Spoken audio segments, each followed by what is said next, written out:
Hi guys, my name is Eric Waldy. I own Wingman, the Wingman restaurants, and I'd really like to invite you to come down and try our stuff. I think you'll like it, I think you'll be happy, and it would make us happy to have you here. So please, come down anytime. Wingman may just be my favorite wing spot on earth. So when I'm in Manila, it's a definite must-eat for me. And today, I get to chat with owner and friend, Eric Waldy. So welcome to Wingman. First of all, it's great to have you back. Thank you very much. Tell us about the different things that you have here, and then tell me how you came about. Sure.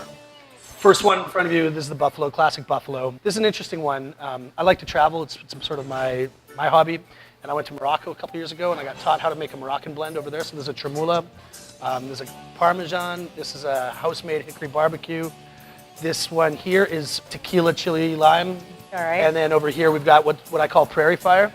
We have 15 types of wings on the menu. You know, we've got a full menu aside from that, full bar. We are known for our wings, so that's why I want it in front of you. So what's your favorite? My favorite is got to be the Moroccan. But look, it's tough to argue with classic. Buffalo wings are fantastic. You don't improve on it, you just appreciate.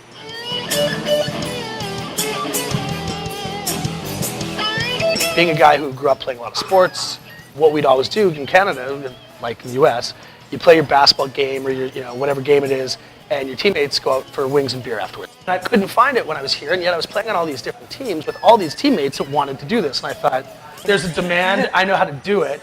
So we set up the first branch in a building called The Collective. And that was a really interesting project.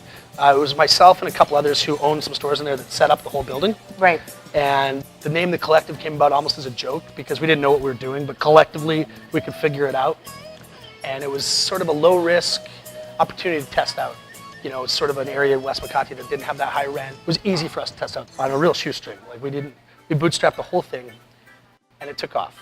And I mean, I look back at pictures now. When we first opened, it was white walls, monoblock chairs lent to me by Coca-Cola. Like, I mean, I'm a kitchen guy, I'm not a design guy. And so, I mean, our food was good. Our look was garbage, right? But we've come a long way since then.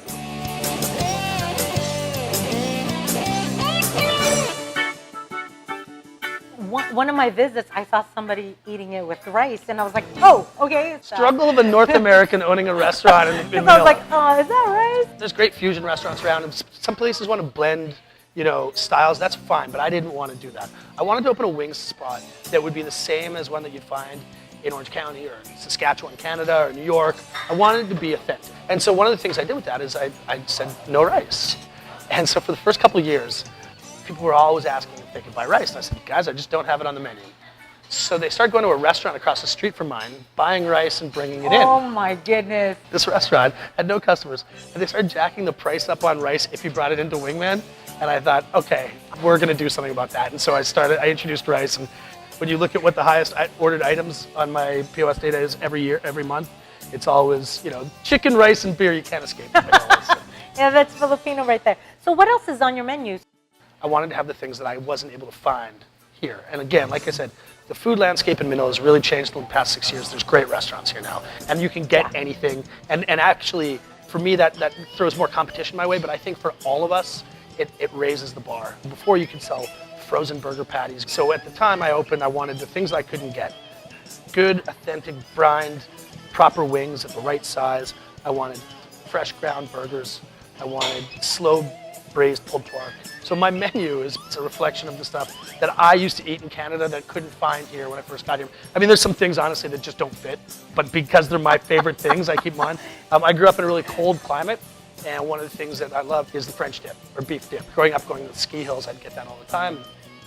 I couldn't find it in Manila. It makes sense. You don't want hot soup, but I wanted it, so it's on my menu, and it's worked out well. I'm surprised you don't have poutine. I'll tell you why. Okay. I've played with poutine. Have you? I have. Poutine is a Canadian dish originating from the province of Quebec. It is made with French fries and cheese curds, then topped with brown gravy. My only thing is, I either have to make a decision to make the cheese curds myself or find somebody who can bring them in.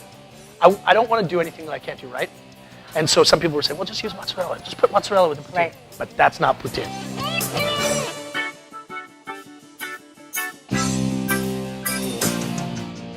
So I'm going to try some of these wings. Chermoula is a pungent herb marinade and is a foundation for many Moroccan dishes. This is really good, and it's really moist. Thank you. It looks like the spices would be overwhelming, but it's not. So it's a lot of. How long did you play with the spice ratio? I was in Fez, Morocco, and one of the things you do when you're in Morocco is you go to the spice blenders. It's sort of a touristy thing to do. You know, they've got the beautiful, colorful piles of spices, and I think they're used to teaching certain things, and I was a little bit more inquisitive. I was like, okay, that's great. You can teach that to everybody else. I want to know how to make it for chicken. And so I had the spice blender sit there, and we played with it together, which was really great. Tell me about this one again that I'm about to eat, All because right. it's one of my faves. It's the prairie fire is what I call it. The reason for prairie fire, the prairies are cold, ranch is cool, fire because it's got the buffalo. So, like I said, I'm from Saskatchewan, Canada, from the prairies, and I figured it'd be a nice little homage to where I'm from to name it that way. I did go to the Yukon Territory. Beautiful. This White Horse, Oh, really? and I saw the Northern Beautiful. Lights. Love them. You know, as a kid, I thought this is just at night in winter, you have Northern Lights. And it wasn't really something I thought about until, you know, I was living in Asia and I looked like, what's Northern There's Lights? nothing. Hey, there's nothing here. It was really great, and we watched it from the middle of the frozen lake. Yeah. So that was a bucket list too. What is this one? Oh, that's the hickory barbecue. This is the tequila chili lime. Your Mexican blend. You know, I grew up in a city called Whittier, Southern California. There's a lot of Mexicans where I grew Sure. up, and my birthday is May 6th. So May 5th, Cinco de Mayo, yeah. which they don't celebrate in Mexico, Right. what I learned. Around my birthday, it's like mariachis and like Nice, street nice. food, Mexican food. So you have 3 or 4 I have branches? 4. First one was On Malugay. that's the original, and that one's still like, it's tough to recreate. Something that took a little bit of an evolution to get there, right? It's really got a hole in the wall vibe.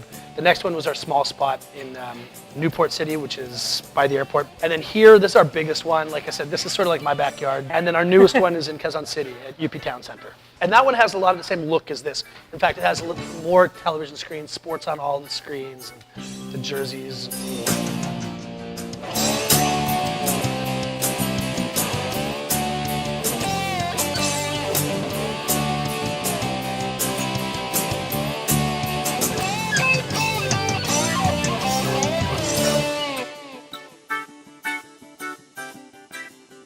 Eric, thank you so much for having us. I absolutely, my appreciate pleasure. it. Always so my good pleasure. To see you. Always It's good to been see here. you. I know. Thank you so much.